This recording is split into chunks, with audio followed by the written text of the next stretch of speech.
নোয়াখালীর বেগমগঞ্জ উপজেলার চৌমোহনীর নাবিলা জেনারেল হাসপাতালে ভুল চিকিৎসায় নুরনাহার আক্তার মিম নামে এক প্রসূতির মৃত্যুর অভিযোগ উঠেছে। শুক্রবার সকালে তিনি প্রসব যন্ত্রণা নিয়ে হাসপাতালে ভর্তি হন। হাসপাতালের ব্যবস্থাপনা পরিচালক ডাক্তার হাসিনা বেগম জরুরি সিজার করার সিদ্ধান্ত নেন এবং অপারেশনের পর একটি কন্যা শিশু প্রসব হয়। হাসপাতাল কর্তৃপক্ষ প্রথমে মাকে সুস্থ বললেও পরে জানায় তার অবস্থা ভালো না এবং কুমিল্লা সদর হাসপাতালে নিতে হবে।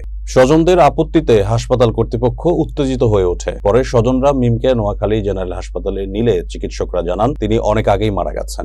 বিষয়টি জানাজানি হলে স্থানীয়দের মাঝে ক্ষোভ ছড়িয়ে পড়ে এবং হাসপাতালের সামনে জড়ো হয় জনতা। ঘটনার পরপরই প্রশাসন অভিযান চালিয়ে রাত ৯টায় হাসপাতালটি সিলগালা করে দেয়। অভিযানে নেতৃত্ব দেন সরকারি কমিশনার মুরাদ ইসলাম। বেগমগঞ্জ উপজেলা স্বাস্থ্য কর্মকর্তা ডাক্তার হাসিম কুমার দাস জানান, সিভিল সার্জন অফিস থেকে একটি তদন্ত কমিটি গঠন করা হয়েছে। তদন্তে দোষী প্রমাণিত হলে আইনগত ব্যবস্থা নেওয়া হবে। এদিকে নিহত মিমের মামা নূর হোসেন অভিযোগ করেন, ভুল চিকিৎসায় আমার ভাগ্নির মৃত্যু হয়েছে, অথচ ডাক্তার ও মালিক সবাই পালিয়ে গেছে। কাউকে আটক করা হয়নি। হাসপাতালের মালিক ডাক্তার হাসিনা বেগমের সঙ্গে একাধিকবার যোগাযোগের চেষ্টা করেও তাকে পাওয়া যায়নি। মোহাম্মদ নূর হোসেন আজ সকাল 11টা বাজে আমার ভাগ্নিকে নাবিলা জেনারেল হসপিটালে নিয়ে আসি।